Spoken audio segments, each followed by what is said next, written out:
दोस्तों नमस्कार।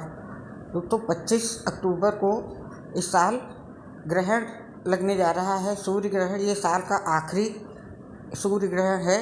ये भारत में भी नज़र आएगा। वैसे तो ग्रहण कई राशियों पर अच्छे और बुरे प्रभाव डालेगा, लेकिन ग्रहण का प्रभाव इंसानों के साथ साथ खाने पे भी पड़ता है। इसके साथ ही हमारे पौधे भी इससे प्रभावित होते हैं। तुलसी का पौधा भी सूर्य ग्रहण के दौरान सेवा चाहता है। तुलसी माता की भी सेवा ज़रूरी होती है। छोटी छोटी बातों का ध्यान रखें। जानते हैं क्या करें। ग्रहण के दौरान आपको तुलसी माता को एक सूती कपड़े से ढक देना चाहिए। हालांकि तुलसी को एक पवित्र पौधा माना गया है और तुलसी कभी भी किसी ग्रहण से अपवित्र नहीं होती है, मगर ग्रहण सूर्य की अपवित्र किरणें अब तुलसी के पौधे पर सीधी पड़ती हैं तो वह कभी कभी मुरझा जाता है। ऐसा न हो, इसीलिए आप पहले से ही तुलसी के पौधे को एक सूती कपड़े से ढक दें और ग्रहण के बाद तुलसी पर चढ़ा हुआ कपड़ा हटा दें और तुलसी के आगे घी का दिया जलाएं। यदि ग्रहण सुबह ही समाप्त हो रहा है तो आपको तुलसी को जल भी अर्पित करना चाहिए।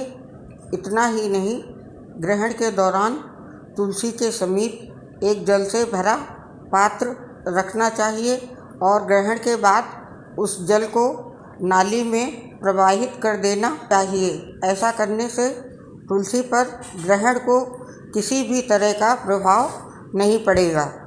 इन बातों का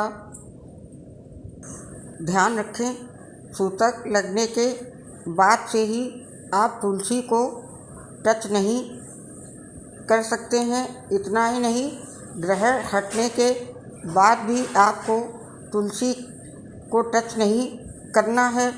ग्रहण के समाप्त होने के बाद तुलसी की पूजा ज़रूर करें, मगर जल तभी चढ़ाएं जब शाम का वक्त ना हो। ग्रहण के दौरान तुलसी का सेवन भी ना करें। ग्रहण के बाद आप तुलसी ग्रहण कर सकते हैं। इन बातों का ध्यान रखें। आप तुलसी की इस प्रकार से सुरक्षा करें। आप चाहें तो ग्रहण का सूतक लगने से पहले ही तुलसी को किसी ऐसे स्थान पर रख दें जहां छांव हो। इतना ही नहीं, आपको यदि इस्तेमाल करने के लिए तुलसी चाहिए तो आपको पहले ही तुलसी की पत्तियों को तोड़कर अपने पास रख लेना चाहिए। साथ ही आपको तुलसी में गंगा जल का छिड़काव भी करना चाहिए। इससे ग्रहण के दौरान पौधा मुरझाता नहीं है।